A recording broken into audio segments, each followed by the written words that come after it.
سلامونه ملګرو. اکثر خلک دا ګیله کوي چې د ماشوم د پیدایش په وخت مور له بې ځایه پریشاني کېږي، ایمرجنسي او پیسې تاوان شي، د مور صحت خراب شي او مسله سړی نفسیاتي طور هم په مسلو کې راشي. نو تاسو ته یو څو تجویزونه در کوم، یو څو طریقې ښیم، په هغې تاسو عمل وکړئ، نه د ایمرجنسي نه ځان بچ کولی شئ. د حمل نه پس د پیدایش ماشوم پیدایش پورې پکاره چې 3 قسمه الټراساونډ دي چې هغه تاسو کوئ. ټول نه اولنی مهم الټراساونډ چې دی نو هغه د 7 نه د 10 هفتې په منځ کې کېږي. په دې کې دا پته لګي چې ماشوم یو دی که دوه دي، ژوندی دی، په نارمل خپل ځای کې دی، بچي دانه کې دی، او دې ته ډیټینګ الټراساونډ وایي. نو دې نه د ماشوم د پیدایش وخت پته ولګي. دویم الټراساونډ بیا ډېر ضروري انټي الټراساونډ ورته وایي. هغه د 11 نه د 14 هفتې په منځ کې کېږي او په هغې کې د ماشوم د سټ شاته اوبه د هغې مقدار معلوموي.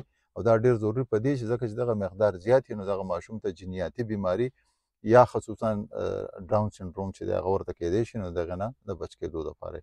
دریم الټراساونډ بیا د 18 نه د 20 یا 21 هفتې په منځ کې کوي او په دې کې د ماشوم ټول اعضا معلوموي چې زړه خانې برابر دي، لاس او پښې برابر دي، ګوتې او دا نور پوزیشنونه ټول دغه معلوم کړي چې دا هر څه برابر دي، د اوبو مقدار.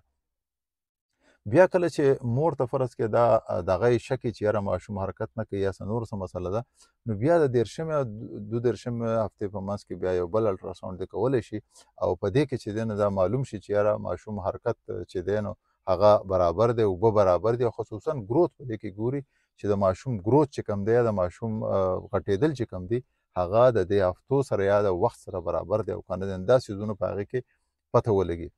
بیا د پیدایش نه یو هفته مخکې تقریبا په 27 یا 28 هفته کې یو بل الټراساونډ پکار دی او دا الټراساونډ تاسو دغه ایمرجنسي نه ساتي. په دې کې به ستاسو سره 2-3 چې دا الټراساونډ وشي نو 2-3 دغه به ستاسو سره راشي فایندینګ، او دا ضروري دی چې تاسو ته په ریټن کې یا په لیکلي حالت کې دا فایندینګ راوالی. یو خو به دا ګوري چې سیفیلیک پریزنټیشن دی، یعنې سر ښکته دی او نور اعضا بره دي، دا نارمل ډیلیوري ده. بل هیډ انګیجمنټ ډېر ضروري دی. هیډ انګیجمنټ د پلویک بریم سره یا د بچي دانې نالۍ چې کومه ده چې د هغې سره سر جنګېدلی دی، زیرو سټیشن ورته هم اکثر وایي. نو دا چې کله یو ځل وجنګېږي نو په هغې کې بیا دا خبره نه پاتې کېږي چې آیا لاس مخکې شو یا خپه مخکې شوه. ایمرجنسي خو تاسو ته دا وایي که نه چې یاره د لاس مخکې ده یا خپه مخکې ده یا چې د املا مخکې ده موږ کوو، یا د دې دا نبضي نالۍ رسۍ چې ورته موږ وایو یا د امبلایکل کارډ را مخکې شو او هله ایمرجنسي ده. ځکه چې پر هیډ انګیج شي نو بیا دا نه کېږي. بل د دې سره چې دی تاسو به یو بل ټیسټ دی هغه به کوئ، هغه ته سی ټي جي وایي. په دې کې د ماشوم د زړه رفتار معلوموي. دا نارمل د 120 نه 160 په منځ کې، او ان اس ټي یا نان سټرس ټیسټ ورسره یو وي. په دې کې د ماشوم نارمل حرکت او د مور د یوټراین کنټرکشن یا د بچي دانې کنټرکشن معلوموي. نو چې دغه نارملي نو دا څیزونه چې ستاسو سره نو بیا تاسو دا هم نشو ویلی چې یاره ماشوم په ډسټرس کې دی یا ماشوم ته ساه بندېږي یا د ماشوم زړه رفتار کمیږي، ځکه چې به ستاسو سره الریډي ټیسټ وي. بل بیا تاسو په دې هم اکثر خلک دوکه کوي چې یاره پرولانګ لیبر شو، لکه د مور باندې چې درد کله شروع شي نو ګوره اول ځل چې کم ماشوم کېږي د کم زنانه اول ځل نو د دې نارمل ټایم چې کم دی نو هغه د 12 نه 13 غنټو پورې دا نارمل چلیدی شي، او چې مخکې ماشومان شوي نو دا د شپږو نه 12 غنټو پورې کېږي.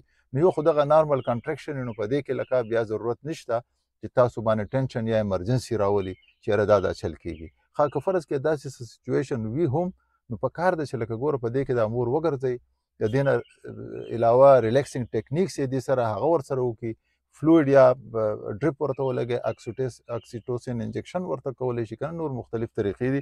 نو ضروري نه ده چې لکه په تاسو باندې اپریشن راولي.